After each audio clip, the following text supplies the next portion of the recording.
Hi, welcome to In a Pickle Knitting. My name is Donna. I'm coming to you from the Manassas part of Northern Virginia in the U.S. Today is Wednesday, July 3rd, 2019. Welcome to my podcast about knitting and sometimes a little sewing, but not so much today. I have some finished objects today and some works in progress, as well as our fiber-related children's literature book, which I will share a little later. So let's get started. The first finished object that I will show you is the completed baby blanket. This is a pink baby blanket. The pattern is James C. Bratt. It's called Hooded Blanket, I think, and their pattern is knit with the same brand, James C. Bratt yarn. I did not use that yarn. I used the Universal Yarns.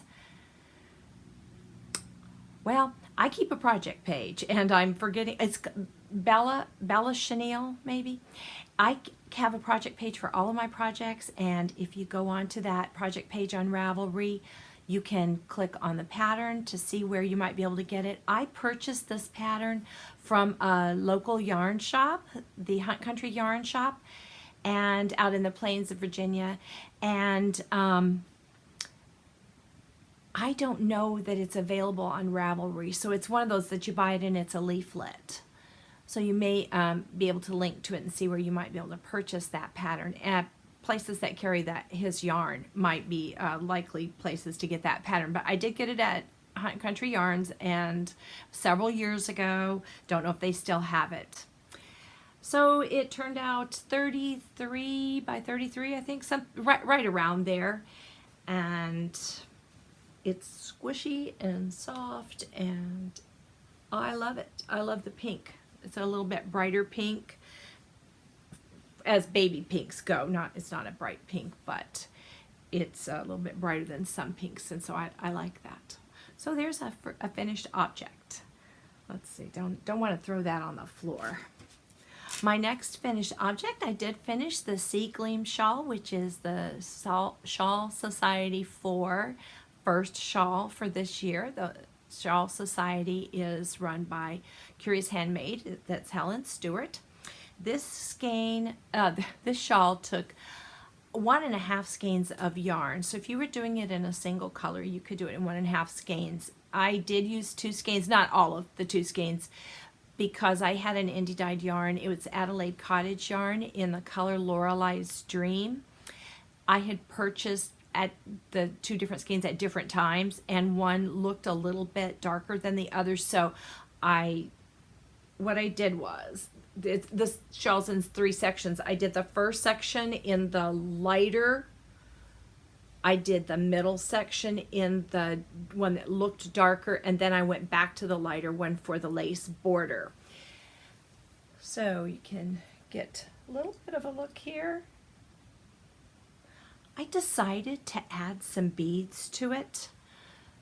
So you'll see here, I did a line of beads here, but then on the final row that you knit before the bind off, I changed the location because I knew this was going to be the pull down for the point if you scalloped the edge. So I decided it'd be nice to have that bead, just a little bit of weight on the lace at the edge. The whole time I was knitting it, it does have gold sparkly stuff. I don't know if you can see that here or not too well. You can see it pretty well just looking at it, and maybe in some of my pictures I can put some pictures here so that you can see, but it does have gold stellina, and I just kept thinking I had some gold colored beads. In my head I knew that I had them. I didn't know how many. And I thought, oh, maybe I will do that when I get to the lace. So when I did get to the lace, I went and pulled out all my beads. And I found 4 colors I thought might go. I strung 4 of each bead onto a strand of yarn and then tried to decide. And ultimately, I did not think, one, that I even had enough of the gold color. But I didn't think that was the best choice, although it might have shown up the most. I asked my daughter, she agreed with me on this color that I picked. It seems to match this darker shade here. But I like putting beads on. I don't like to do too many just because it slows your rows down, and you're doing this when you have over 400 stitches on each row, so it does take time to stop and, you know, thread the, I use a crochet hook method. I use a size 11, or it's a 1.1 millimeter crochet hook, a little metal one, and it works really well. It gets through the bead and you can get it right back on. So here is kind of folded up so you can get an idea. Nice kind of summery looking shawl. It stretched out about over 75 inches long from tip to tip, and about 17 or 18 inches at the deepest part of the middle. So that is a finished shawl. The next thing that I finished was a pair of socks, and this was my entry for the June Desert Vista Dyeworks sock challenge of the year, where you will knit a pair of socks every month using entirely Desert Vista Dyeworks yarn. And it's set up where you can do it any number of months. If you do it, I think 3 months, she then offers you a discount on your next purchase of yarn. If you did all 6 months, you get a free skein of yarn. So I did finish all 6 months within each pair before the end of the month. This pair was getting close to the end. And if you do it for the entire year, you get a specially dyed skein of yarn. So I don't know if I can keep it up or not, but I do have 12 skeins. And so I have the materials to do it, but whether or not my knitting desire will do that, I don't know. This pair is knit in these real summery shades here. This is navy. If it looks black, it is navy, and this green, white, and then 2 different shades of pink, and then an orange stripe. This was called No Soggy Bottoms, or I think No Soggy Bottoms, a reference to the Great British Bake Off. I did a shorter leg, little tiny bit longer, few more extra rows of the cuff. I did a stockinette heel flap with the garter ridges along the edge, and then I was sorry I did that because you get those bumps that show, and you really had to do that. I couldn't just do a knit row there because it affects how you're picking up stitches for your gusset then. And I did a wedge toe, and I don't know, just kind of a standard heel turn. I don't know what the name of it is. And these sock blockers are from Wood Eco. They have the butterfly, so I liked those, and they stretch my socks out pretty nicely. So that was my 6th pair of Desert Vista Dyeworks socks for this year. And I think, oh no, I do have something else that's finished. I had not mentioned before that I am going to a knitting retreat this year. It's going to be in September, being hosted by Leading Men Fiber Arts. It's called Kate, Knitting at the Resort. Knitting at the Estate. Knitting at the Estate. That would fit for E at the end of Kate rather than R. Don't know where that came from. And that is in September. It's the first time they're doing this retreat. I was super lucky to get in. At the time that they were offering a lottery, like put your name in the hat to be drawn for the lottery for an entry, that was back in January. I totally forgot to go and do it. It just left my mind entirely. And when I remembered, it was too late. So, but then one day I was on Instagram a month ago, 6 weeks ago, and I sit down with my coffee when my grandson goes to take his little afternoon rest, and I was just flipping through that, just kind of trying to recuperate from the morning, and there was one entry available, so I went on their site and it was still there, and I just did it. I signed up, and I'm so glad I did. At that retreat, they are collecting hats for a charity, and I believe the hats are for chemo patients. I think it's a breast cancer chemo center, and they're going to donate the hats. So they're trying to make over 500, I think, is their goal, but I could be wrong about all that. So I am making some hats, and I have made 2, and I'm in the middle of a 3rd one. So this is the first one, and I made it kind of long, so on me it's slouchy. I don't have a huge head and not a lot of hair underneath a hat, so I'm not going to put it on my head. I have lots of hairspray. It'll make a mess. So that's why I don't really wear hats much. But it's sort of slouchy in the back because you don't know who it's for. So I thought it'd be best. The yarn, this is GnomeAcres yarn. It's a worsted weight, and the colorway was Mrs. Franky, something like that. I don't have the tag with me. I've got it someplace, but if I turn this camera on, you could see the top of my sewing table. You'd just be in shock. I'm not in shock because it does this all the time, but it's got to be cleaned up, and I'm sure it's hiding in there. But I think that's what it is. Again, I have a project page. I'm naming that page Charity Hats because I thought I'd put them all on in one space. So that's what I had left over from the 100 grams of yarn. I didn't weigh it, but I don't think it's quite enough to make another large hat, but perhaps a small hat. So there's my first hat for the charity hats. And then the second one is actually a hat that I had knit a while ago. This was in my gift basket, and I've never found anybody to give it to, so I'm going to give it to the charity thing. This is called Everdeen Beanie. The pattern is by Tanis Gray. No, I might have that wrong. Well, I'll put the name here. It's Tanis for sure, but I will put the name here for you. I'm so sorry. And it came from a book I have that's Weekender hats, 25 different hats that, so this is one. Anyway, I liked it when I knit it because it was real stretchy and had holes in it, because lots of times people do get too hot with hats on. So I thought, oh, that's kind of, but I also just thought it was really pretty. I'm pretty sure the sample was a 2x2 rib, and I did a 1x1 rib. Who knows why? I don't even like knitting 1x1 rib. I like doing 2x2, but maybe I thought it looked, I have no idea. But anyway, there it is. And it's a pretty color blue. It's a Cascade 220 yarn, and the colors are numbers, but I did list what, I think I listed what number that was. I kind of liked, I've used this color several times. I knit a hat and a pair of mittens for my mom out of this color, and I just really liked the color. So this is a smaller hat. If you were to do this, if you had a larger head, I think I'd figure out, as I said, I did this a long time ago, so I don't remember the pattern repeat, but I think I'd try to add another repeat, maybe. Maybe I will try to put this over my head so you can get an idea. See, that's pretty small, because I don't have a huge head. Okay, here goes the mess. Oh, see, the miracles of gluing your hair down. It sometimes comes back. So that's all I have for finished objects, but I have some things that I'm working on, so let me grab those. Well, the closest thing was the pair of socks I'm doing, the Desert Vista Dyeworks socks, and I want to show you this adorable bag that I have them in. This is from Little Robin Cottage, and you'll see it has bunnies all over it, and I love this color green, and this rickrack was just so adorable. Has a cute little handle, a nice zipper across the top.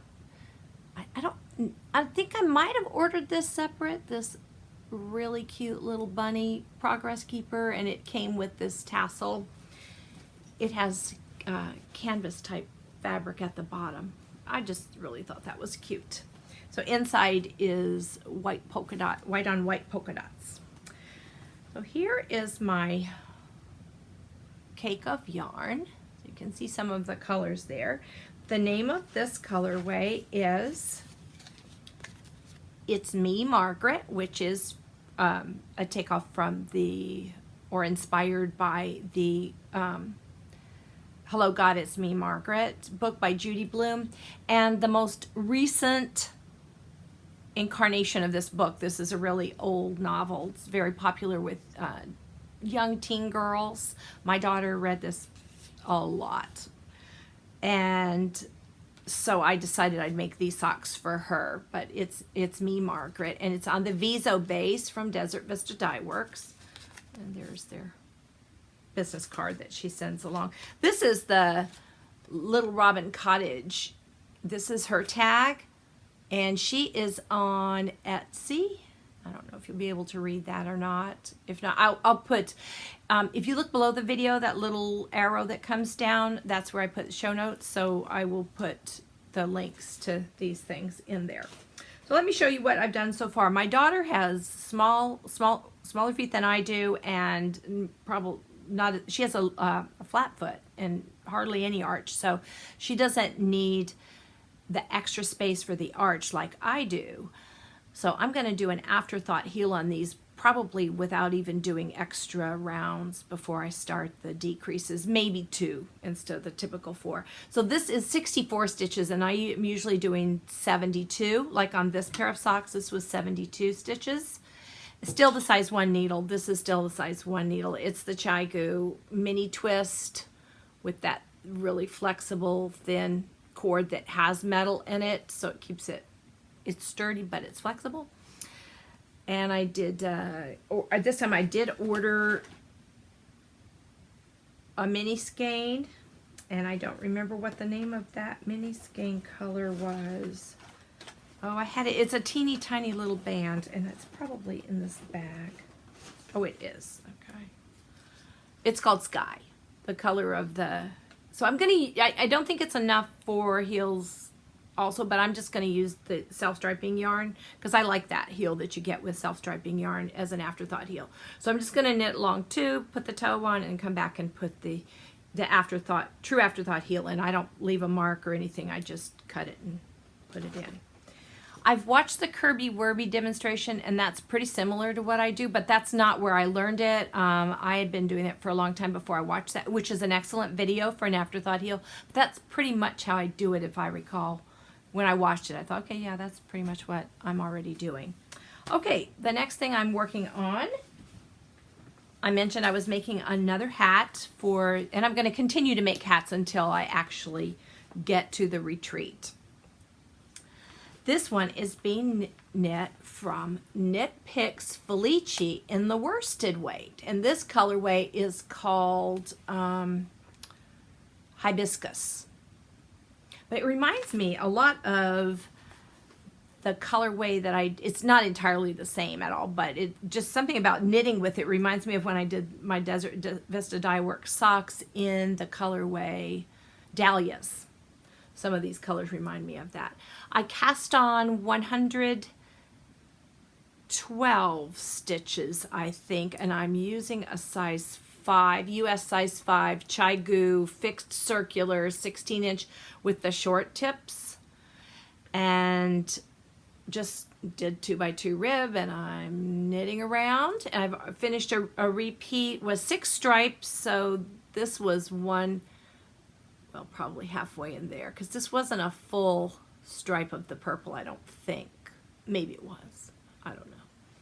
I just started where it was at the beginning. So I think that's going to make a really cheery hat, and it's very soft. I've only knit 1 pair of socks with the Felici sock yarn, but I just love knitting with it. It just felt so nice, and some people say it wears really well, and I've had a couple of people tell me it really doesn't wear that well because it's so soft.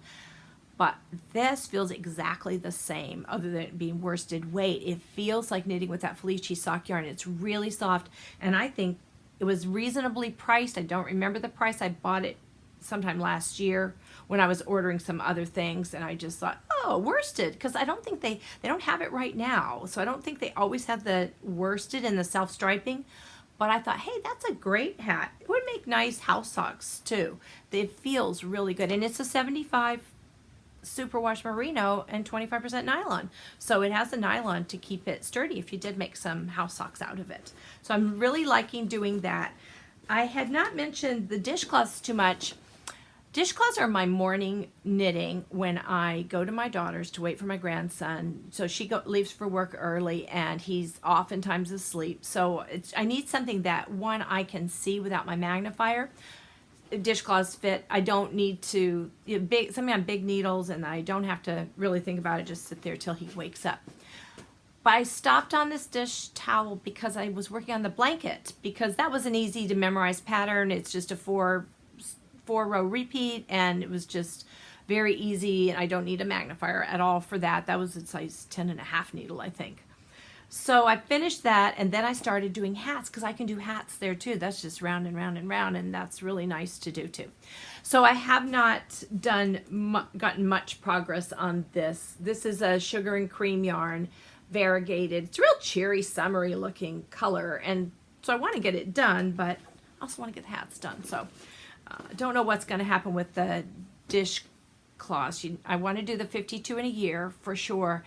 I'm ahead of myself, so I can do this. I can take a little break there. And what else am I working on? Oh, the baby sweater. I have been working on this baby sweater. I showed it last time. I'd only done the yoke. This is a free pattern on Ravelry. You can link to through my project page. I'll put that below. I am using the Ella Ray Cashmereno yarn. Here it is. Cashmereno Sport. And this is, I can't read it. I told you last time, and maybe you can just click on the project if you want to know. It's merino wool, it's cashmere, but it's also some acrylic. Maybe it's acrylic, but it's an acrylic fiber in there as well, which is absolutely fine. This is soft as can be.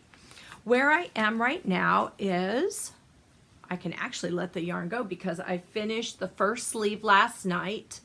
You do some decreases at the end, so I mark those with the little clips, and this little marker is just where I started, so I can count how many rows till I started the decreases, where I decreased, and then little alteration to the pattern, maybe more than little. I only put 2 buttonholes instead of buttonholes all the way down the button band because it flares out, and I think that doesn't need the buttons. This design here, this is supposed to be here, and I did not put it. I made the sleeve this length, and on the last baby I made it the same length, and they had rolled it up. So I thought it looked better rolled up if they need to roll it up without that. Also, it wasn't, I liked it. I like the design. I like the way it looks. I don't really mind doing it. It's not hard. But up here it hides the increases, which is really nice. You're supposed to put it down here too, but I just didn't want to do it. So I didn't. I think it looks fine like this. I made this a little thicker. Longer, just because I for sure don't want it rolling up, and I need to pick up stitches over here. You can see those stitches are all on waste yarn. I'll need to pick them up and do that sleeve, and then I will be done. I have the buttons. I have some little mother of pearl buttons to put on there, and it's going to be really cute. And I then have to make a hat to match, and I've been looking at some different hats, thinking I've made that beloved hat from Tin Can Knits. And I think maybe I'll do that hat. Hopefully it would turn out small enough because I want it to be very small. Let's see. I gotta check my notes.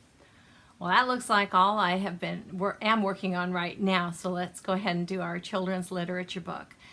The last podcast I did mention that I had a stack maybe of about 13 books ready to go here, and a few more on my possible list, or list of possibilities, but then I wasn't sure where I was going to go with the children's literature. And I had a great recommendation from one of our viewers, and thank you so much for it. I ordered this book on Amazon, and it is really, really cute. It is called How to Knit a Monster, and I'm not going to be able to pronounce the author's name correctly, but it does begin Anne Marie, and I'm putting it up here, as well as there'll be a link to it on Amazon in the show notes. This is a clever and cute book, and it is about Greta the goat, who is a white goat who will be almost invisible in a snowstorm. And she is a really, really, really good knitter. And what she knits are socks. So any of you sock knitters out there, if that's what you love to knit and knit a lot of, you might relate a little bit to Greta. Well, Greta has a friend who's Mrs. Sheep, and Mrs. Sheep is mean. Mean Mrs. Sheep marches into Greta's house. I'm a much better knitter than you, she says. Much faster. My work is more beautiful. You knit too loosely. You drop stitches. What on earth are you knitting now? What a mess. Greta is upset. She isn't watching her knitting. So, Mrs. Sheep, she's going to be a bit sorry she had those words for Greta, because in Greta's quick knitting, she knits up a wolf who comes off the needle. And, well, perhaps Mrs. Sheep gets her mean Mrs. Sheep gets her just desserts. Well, the story goes on, and Greta's a very quick knitter, and she gets herself in and out of the wolf problem in another way. And this does go on and on and on. I really don't want to give away how she solves her problem, but she does knit a monster who eats that tiger and gets out of the monster situation quite cleverly. And in that process actually saves Mrs. Sheep, who says, sorry, Greta, you are great knitter, so fast, so even, such beautiful work. So Greta smiles about that. But as she begins to knit again, she's not thinking in just what do you think she's going to get into next. So it makes a great story at the end for children to talk about, oh, what's going to happen next. And perhaps for some children, this is the great kind of a story then to write your story and do that's a common teacher thing to do, is to have a story that can spur the imagination on for a child to write a different version of the same story, or perhaps to write their own. So there is a little clue there at the end. I think you'll love this book, How to Knit a Monster, and thanks so much for the recommendation. I never got a response from the last podcast from our winner for the Notions pouch, so I have drawn again. I did the YouTube comment picker, and our winner this time is Susanna Warner, whose name I see frequently with comments to the videos, and I always appreciate hearing from you. So Susanna, either Ravelry private message, or you can send me a message, an email through my Gmail account, which is listed below, but it's inapickleknitting@gmail.com. Either way you'd like to communicate, then we can talk about how I can get it to you and which one you wanted. The last podcast I had shown the quilt top I was making for the baby blanket, and this one right here. I've gotten no farther. All I need to do is iron this fabric, cut the strips, and put one more row around the edges, some sashing, and I just have not had a chance to get to that, and I've thought about doing it several times, but I did get a lot of really helpful comments from viewers who are good quilters and gave me some great ideas. In particular, one problem I had was sewing with white thread on white, and it was suggested that I just use a light gray. It'll never show, particularly since I have a lot of gray in here anyway. That would have made it so much easier, because seeing is a real problem that I have when I'm white on white. Is so hard, you know, with sewing. Speaking of sewing, I told you I was going to be taking a class to make another bag. I had shown the crossbody bag I made for my mother called Serendipity Bag. And this class is, and I didn't show the pattern last time, I'm not sure I'd printed it yet. It's from Emmeline Bags. It's the double flip shoulder bag, and you can see it right here. So it has two zippered compartments here, but this one, if you flipped it the other way, in between is a section. So I'm going to be making this, and I ordered the pattern. It was a PDF, so you just, you know, print it after you get it and cut out your pattern pieces from there. If you order anything else, it's coming from Canada, so if you're in Canada, great, and if you're not, the shipping just takes a little time. I did order some hardware for the bag, because you could just click from the pattern to order the hardware, so I did. And I just wanted to be sure I had the right sizes of everything and not go to, you know, 5 places looking for it. So I ordered the gunmetal color, and there are those two, and then that's the slide for making your strap adjustable. I lose my words so often. I also ordered these, I got these at the quilt shop where I'm taking the class. These are little studs you put in the bottom so your bag sits up. And I thought, as long as I'm putting all of this work and money, because you pay for the class and then all the materials, and it's a lot of materials and the pattern and all, it's gonna be a pricier bag. Sorry, hopefully I'll edit that out where I drop everything. These parts were also where you screw, I don't forget how it's going to work. I did see how it works. I think you put these through the handles on the sides and screw that through, so it's going to be sturdier, and the little magnetic closure pieces too. So I ordered all of that, and I also ordered the zipper tape. That's black zipper tape with the gunmetal and the zipper pulls. But I made a mistake. In a way, I feel like they should have caught it, or at least, because it's so easy to communicate today, I realized it was entirely my mistake. I ordered the size 3 zipper pulls and the size 5 zipper tape. But it seems like when you're filling an order like that, you might say, oh, I wonder if they meant, you know, I might have actually meant that. That's obviously something, and it was my mistake. I take full responsibility. But how hard would it have been to post a little email saying, is that what you intended? Because then I wouldn't have had to rebuy it. And I did not rebuy it from that company because it took, not that it took a long time. I'm not complaining about how long it took. I ordered well in advance. I knew it was going to take some time, but I didn't think I had that same amount of time again. So I had to order it from another company, and I got it really fast. So because it was in the US, so it's going to come faster to me because Canada just takes, as it does when I mail there. So the zipper pulls are not exactly the same, which is fine. They're still gunmetal. The tape was the same, but I did order the tape from them also, so I've got double the tape because I thought, well, different brand, might not fit quite right. And I had this size, for this size zipper, the size 5, I had pulls that wouldn't go on this, so I thought, I think I better just do that. But I'm going to like that gunmetal. I wasn't sure when I ordered. After I ordered, I thought, I probably should have done gold. But the gold looked really gold, like very sparkly kind of standout gold. And I didn't really want the zippers to stand out. I want to show you my fabric though. This is the fabric I got. I love dragonflies, and it is gold. Can you see that? It whatever, sparkle, glamour, whatever you want to call it. The colors are really pretty. And then for the lining, I got this, which is a batik. But I thought that went really well with these butterflies here, that part right there. So this is going to be the lining. There is a separate color at the bottom, and I was going to order some faux leather, pleather, whatever it is, in a turquoise, but not being able to, online you're looking at it and you're not sure. I thought that would look really nice to be that at this very bottom part,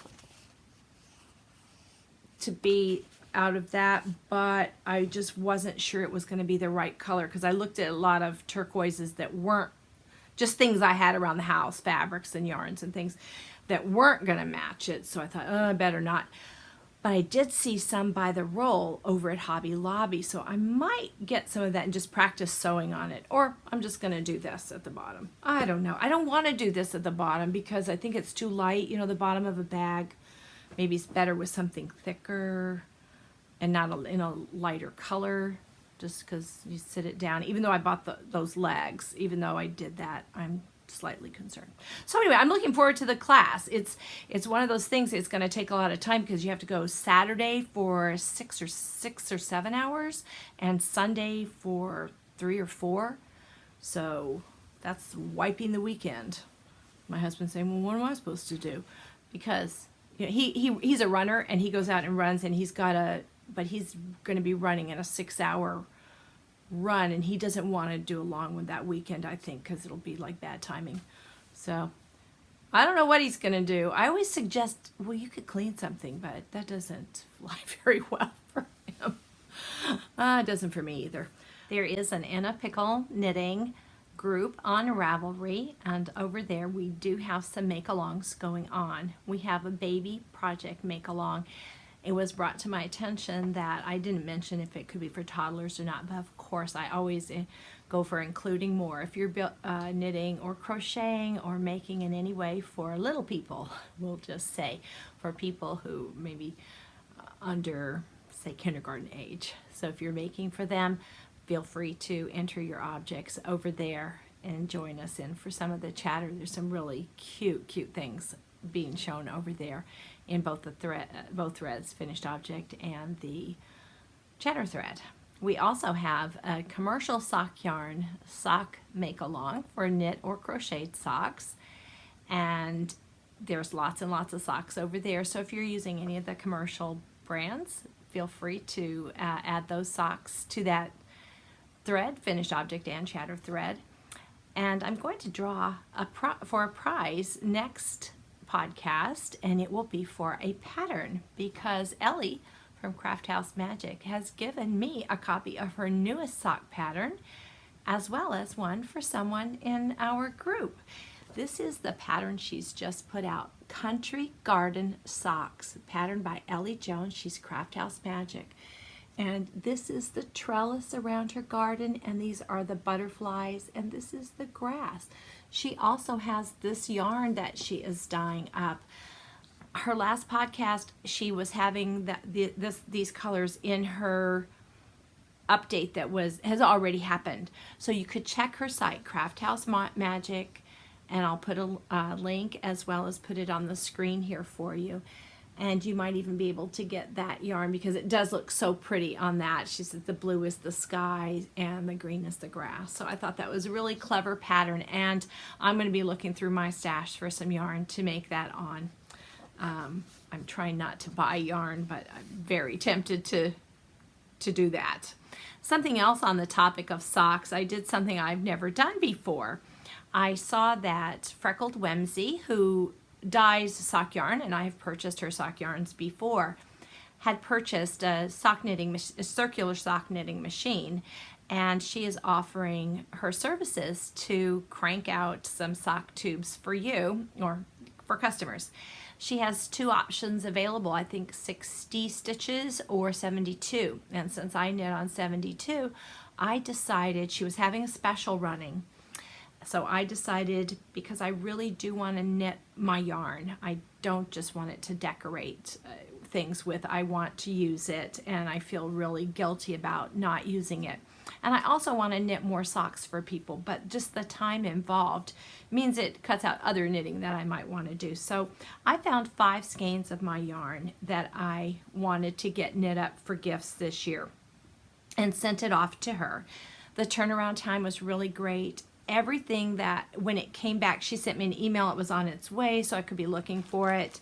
There was a tracking number so that I could check on it. And when it came, the package, everything was packaged so nicely. Each color was in a plastic bag, and she pins your tag to it so you still know what this is. This is a tube. You tell her how much you want to do. I wanted leftover yarn because I would never, that would probably make just way too many socks for me. So I said roughly, because I wasn't particular, I know I could make anything work. And I have a mini skein for this, so I might do something else with this yarn, add it to my northeasterly or something like that. So this is one sock tube. This is also Ellie's yarn. This is from Craft House Magic, and I was just talking about her pattern. This is Pumpkin Patch, and it is a 75-25, superwash merino, typical kind of sock yarn, fingering weight. And you can also tell her your gauge, and my gauge is pretty tight on socks, so I think I chose her tightest gauge. So here's my first tube, and as I said, I did send 5. This was an indie dyed yarn. And I also sent this skein from the Creative Obsession. She does not dye yarn anymore. This is Carrie. And she does have a podcast, The Creative Obsession. This was a Christmas colorway. It was called Slothmas. And so I did the same thing on all of mine. I had her do about 75 grams, leaving me about 25 in case I want to use it for heels, cuffs, toes, or whatever I want to do with it. But I know 75 grams right here is more than I need for a pair of socks. But not knowing exactly who each pair was going to be for, in case, there's some longer feet, I'll have the space for it. So this is a Christmas colorway, and I am going to get a green or red. These colors here are just what she starts her sock knitting machine off with. You have to lead it off with some waste yarn, so that's what that is. The next color that I did, and I did the same on all of them. They're all the same. I get about 25 grams here, about 75 here. This is a Regia. It's jeans style color. And I think my husband might like that for a pair of socks because he's pretty conservative, but I really do like that myself. The next one is an opal, and this one is right here. It's come from Fresh and Juicy. And here is what that turned out like. Isn't that nice? I think that would make a nice pair of socks for a man too, or a woman, either one. And my last one is this Javel, and it is, again, like this, and this is color 902.0021. So no idea what that is. Okay. So I thought that might be something that I know some people don't think that's right to, they don't call it hand knitting, but there's still a lot of hand knitting to be done. I still have to do the heels, the cuffs, and the toes on these socks. And it was hand cranked by someone, but it lets me use this yarn. It lets me get projects done. It lets me get more people with some handmade socks from me that I just didn't think I was gonna live long enough to knit all of this yarn that I have. And it was, she added a special price, and I don't want to quote her prices because I know that that was a special that she has, and I saw that she ran it again. So she will do that, but just check with Freckled Whimsy, and as I said, I'll have a link there for you. Probably will get a question about the shawl in the corner. This is called Arabella shawl, and it was knit with I forget how many colors, 8 or 12 colors. You can check out Very Pink Knits. She did a tutorial to help you with this pattern, which I watched after I finished it. I could have used it before I finished it. The pattern is free.